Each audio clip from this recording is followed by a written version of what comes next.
É isso aí, galera, beleza? A partir de agora você está no seu canal do YouTube, no meu canal do YouTube, Professor Antônio em Busca da História.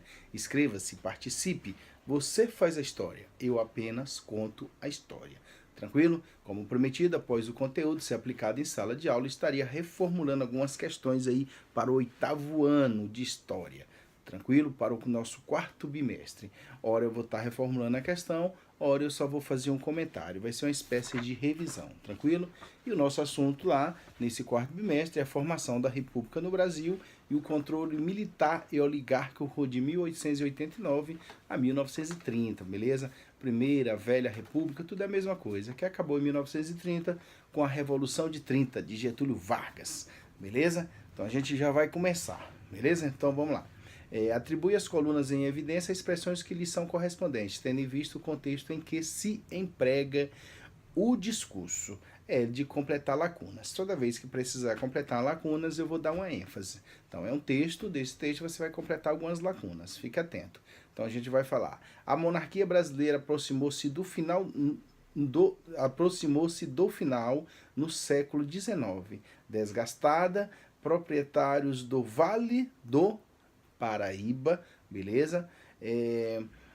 Que se sentiu prejudicado com o fim da escravidão e a igreja distanciavam-se dela. Na cidade do Rio de Janeiro, profissionais liberais e jornalistas aderiram a um movimento republicanismo popular. A burguesia cafeeira de São Paulo criou o Partido Republicano Paulista, o PRP. Defensor de um republicanismo mais conservador, e o exército envolvido em disputas com a elite civil imperial aproximou-se de um republicanismo autoritário de influência positiva. Galera, então as lacunas vão ser preenchidas com a Paraíba, popular e cafeeira. Já vou para a próxima, colocar um fragmento, leia o fragmento com atenção. Apesar do republicanismo discutirem já há alguns anos o fim da monarquia, o episódio que mudou o regime foi breve. Seguidos de punições da monarquia contra os militares que se expressassem politicamente. Levou o desentendimento entre o líder do ministério e o presidente do clube militar, que era amigo do rei. O presidente do clube militar era Teodoro da Fonseca, o marechal Teodoro da Fonseca. Aí eu vou para a questão. Naquela época, os militares que se aproximavam da política, a monarquia punia eles, eram presos, beleza? Então o que ocorreu?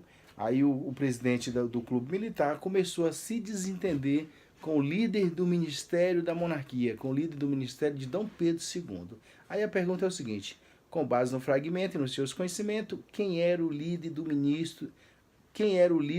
ministério de Dom Pedro II? Quem era o líder do ministério de Dom Pedro II? Era Visconde de Ouro Preto. Esse era o líder do ministério. Eu vou para a próxima. Com base em seus conhecimentos sobre o tema enfocado, avalia a participação política de Deodoro, que colocou em dúvida o seu republicanismo. Segundo os autores de história, os historiadores, Teodoro da Fonseca não era republicanismo, ele era amigo do rei, ele era o general do exército. Então vamos lá. A questão A. Teodoro, é isso mesmo? Teodoro não foi inicialmente movido por adesão plena ao republicanismo. Letra B. Sua posição política era muito presa aos princípios da monarquia, apesar do resultado prático de suas ações. Letra C. Ele falava, o general Deodoro falava: vivas a sua majestade, o imperador, a família imperial e o exército. Ele falava isso.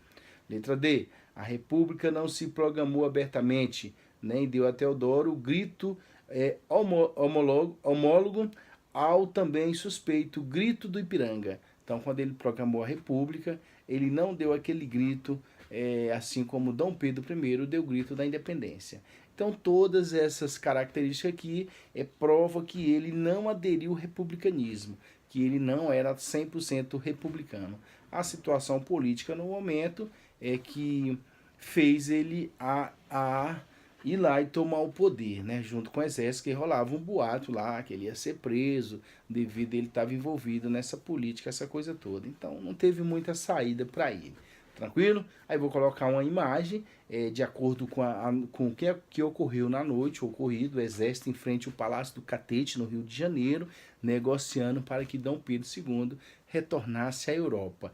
Beleza? Aí vou colocar um pequeno texto. Apesar da sua grande importância, o episódio da proclamação da República ficou marcado pela pouca participação popular.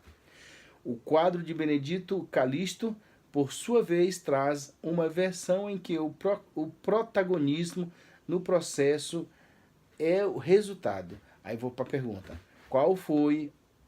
Quem foi o protagonista no episódio da proclamação da República representada na imagem acima?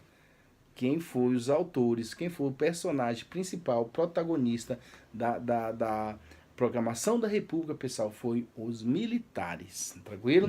Aí nós vamos, relaciona as colunas levando em consideração as informações sobre a República Militar, beleza? Eu quero a República Militar. Nós tínhamos quantas repúblicas lá? Tinha 3 segmentos. Era o republicanismo urbano, que eu ensinei em sala de aula. Era o republicanismo paulista, que eu ensinei em sala de aulas. E o republicano militar, o republicanismo militar. Eu estou te cobrando na prova o republicanismo militar. Então você vai ter que me dizer a base social, a organização do Estado e os direitos defendidos. Então você tem que saber lá como é que está. Lá na sua apostila, na página 6. Beleza? Número 1, a base social. Aí você vai lá e vai ligar com a base social. Quem era a base social do republicanismo militar? Os militares, lógico. 2, organização do Estado. O Estado era organizado por governo central interventor. Governo central do governo militar e ele intervia nos estados, tranquilo? Aí 3, direitos defendidos. O que os militares defendiam?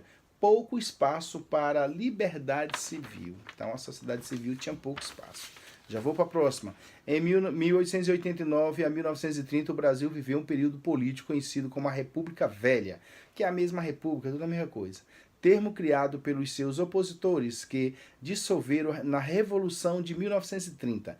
Esse período é dividido pelos historiadores em República da Espada, de 1889, 1894, e a República de Oligarquias, de 1894 a 1930. Aí o autor te pergunta, na próxima pergunta, por que a República da Espada recebeu esse nome? Porque, pessoal, os militares ocupavam o cargo de presidente e vice-presidente. Quem era o presidente? Teodoro da Fonseca. Quem era seu vice? Floriano Peixoto, que depois se tornou adversário e se tornou presidente. Teodoro da Fonseca só ficou 2 anos. Ele foi eleito pelo voto direto do povo? Negas, foi eleito pela uma assembleia, pelos deputados, beleza? Próxima. O Marechal Teodoro da Fonseca chefiou o Poder Executivo de forma provisória até a elaboração de uma nova Constituição para o Brasil. Isto feito, ele foi eleito de forma indireta pela Assembleia, pelos deputados, e empossado em fevereiro de 1891, tendo como vice-presidente o oposicionista Marechal Floriano do Peixoto, beleza? Esse foi o vice dele. Próxima questão. Explique com suas palavras, de acordo com seus conhecimentos, a política do café com leite. Galera, a política do café com leite, você tem que me explicar que existia ali uma união de São Paulo e Minas Gerais para dominar a política nacional, beleza? Ensinei isso bastante. Se você explicar de outra forma, era a união ou era a alternância de São Paulo e Minas Gerais no poder federal, na presidência, a cada 4 anos. Não tem problema nenhum, desde que você me explique que durante esses 36 anos, quem comandou, quem sempre estava na presidência, ora era um indicado de Minas Gerais, ora era indicado de São Paulo, beleza? Aí pegou o nome Café com Leite, porque o São Paulo era o grande produtor de café e Minas Gerais de leite, né? E fizeram essa referência. Porém, segundo historiadores mais jovens, dizem que Minas Gerais, naquela época, era o segundo maior produtor de café do Brasil, porém, esse produto dava muito mais lucro do que o próprio leite. E alguns sugeriam que o nome fosse política do café com café, porque os dois estados eram top na produção do café. Enfim, próxima questão. Aos parlamentos favoráveis ao voto aberto, ele valorizava um eleitor de estilo heróico, ou seja, capaz de sustentar suas convicções políticas sem se esconder no voto secreto. Na prática, no entanto, garantia-se um voto guiado pelo coronel, que transformava sua fazenda em verdadeiros currais eleitorais, local formado por uma grande barraca onde os eleitores ficavam até votar. Voto este que já era entregue no envelope fechado. Ou seja, quando o coronel anunciava qual candidato ia apoiar, imediatamente já se sabia quantos votos estavam garantidos, pois nenhum dos seus homens se apoiaria à decisão. Era o voto chamado voto do cabresto, galera. Voto mesmo do cabresto. Todos aqueles funcionários da fazenda que trabalhavam para o coronel, nenhum teria coragem de votar em um candidato que não fosse apoiado pelo coronel. E o coronel ainda colocava alguém para ir lá para ver se realmente o cabra estava votando no candidato dele. E se não votasse, poderia pagar com a vida, beleza? Tranquilo? Então vamos. Aí eu vou fazer a última questão aqui. Eu vou te apresentar uma charge que está lá na sua apostila, né? Essa charge aqui, você está vendo aqui, ó. Esse aqui seria São Paulo, Minas Gerais. Aqui seriam os outros estados. Tentando chegar no poder federal, tentando chegar na presidência. Mas só era esses dois que chegavam no poder, Minas Gerais e São Paulo. Tranquilo? Aí eu vou te apresentar essa charge e vou te perguntar quais são os elementos da charge. Então vamos lá. Letra A. A charge demonstra a representação dos diversos estados do país tentando alcançar o poder federal. Letra B. Representado pela cadeira, representado pela cadeira, em destaque denominado por São Paulo e Minas Gerais. Letra C. Os tipos de roupas utilizadas por todos os estados, o que sugere um país exclusivamente agrário que o Brasil era, beleza? Letra D. Aí você vai julgar todas essas características, todas esse texto que eu li aqui são os elementos contidos na charge. Tranquilo? Beleza? Espero ter ajudado, galera. Feita a revisão, 8º ano, tamo junto. Até a próxima. Inscreva-se, participe. Você faz a história, eu apenas conto a história. Beleza?